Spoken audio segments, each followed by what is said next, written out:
Praise the lord. ఈరోజు తండ్రి మీకు ఇస్తున్న వాగ్దానం, శాంతిని మీకు అనుగ్రహిస్తున్నాను. ఈరోజు నీ జీవితంలో శాంతి సమాధానంలోకి ఇబ్బంది పడుతున్నావా? అసమాధానంతో ఈ వాగ్దానాన్ని వింటున్నావా? టెన్షన్ గలిబిలితో ఈ వాగ్దానాన్ని వింటున్నావా? అయితే నీతో ప్రభు అంటున్నాడు, శాంతిని, మనశ్శాంతిని, సమాధానాన్ని నా ప్రభు నీకు ఇస్తానంటున్నాడు. ధైర్యంగా ఉండు. ఏ పని చేయలేని పరిస్థితులు ఉన్నావా?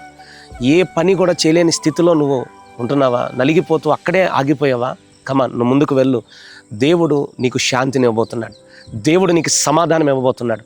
ఏ పనినైనా సరే కాన్సన్ట్రేషన్గా చేసే జ్ఞానాన్ని, శాంతిని నా ప్రభు నీకు ఇవ్వబోతున్నాడు. చాలామంది ఇలా అంటూ ఉంటారు, కాన్సన్ట్రేట్ చేయలేకపోతున్నానండి, పనిలో మనశ్శాంతి ఉండట్లేదండి, ఉద్యోగంలో మనశ్శాంతి ఉండట్లేదండి, వ్యాపారంలో మనశ్శాంతి ఉండట్లేదండి, కుటుంబంలో సమాధానం, మనశ్శాంతి ఉండట్లేదని అంటున్నావా? దేవుడు ఈరోజు నీ కుటుంబానికి ఒక గొప్ప ధైర్యం ఇస్తున్నాడు. శాంతి నీ కుటుంబానికి ఇస్తానంటున్నాడు. ధైర్యంగా ఉండు.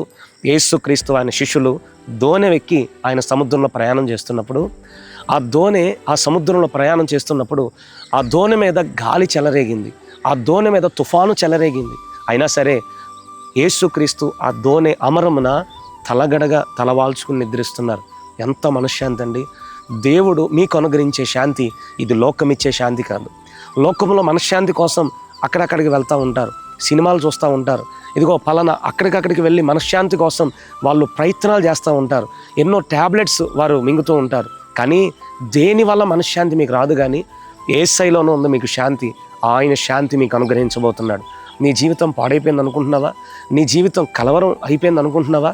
ఇదిగో ఇక్కడున్న నేను కూర్చున్న ఈ పడవ ఇది పాడైన స్థితిలో ఉంది.